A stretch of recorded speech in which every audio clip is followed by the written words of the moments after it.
if you've been vaccinated and have questions like when does immunity kick in and how long will it protect you and others, today we'll try to answer some of those questions in Science in 5.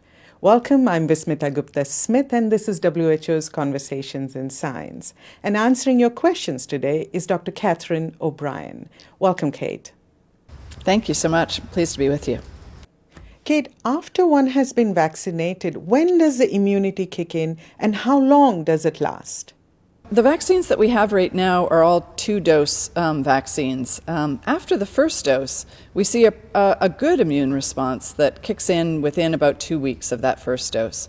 And it's really the second dose that then boosts that immune response, and we see immunity get even stronger after that second dose, again, within a shorter period of time after the second dose. We don't know yet how long immunity lasts from the vaccines that we have at hand right now.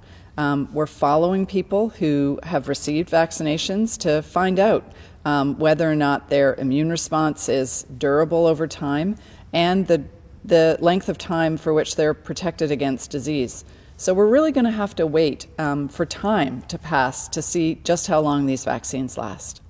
Kate, after one has been vaccinated, can one still catch COVID-19 and can one also infect others? That's a great question. The clinical trials demonstrated that these vaccines protect people against disease. What we don't know yet from the clinical trials is whether or not the vaccines also protect people from just getting infected with the SARS-CoV-2 virus, and whether or not it protects against transmitting to somebody else. So this is a really important part of our understanding about what these vaccines do. Do they only protect against disease, or do they also protect against getting infected and being able to transmit to somebody else, even if you're not having any symptoms? Kate, explain to us, why does one need to continue with the precautions even after vaccination, and how long are we expected to take these precautions?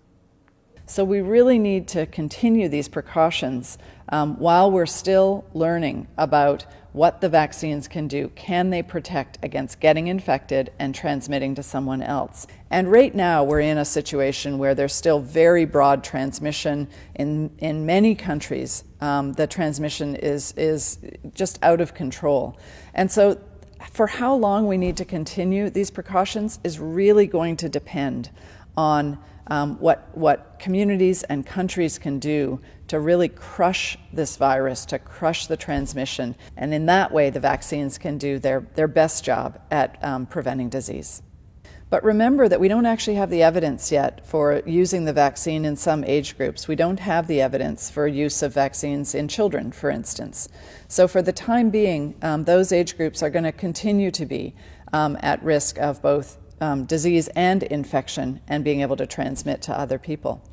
The second reason is that the vaccines are in short supply. So we don't have enough vaccine yet out in the community to protect everybody. Those are the reasons why we have to continue the precautions, especially the masking, the physical distancing, the hand washing, and not gathering in big groups.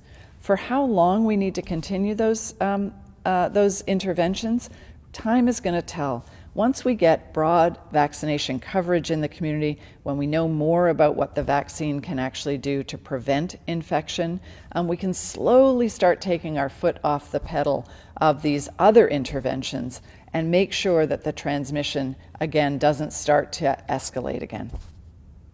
Thank you, Kate. That was Dr. Catherine O'Brien.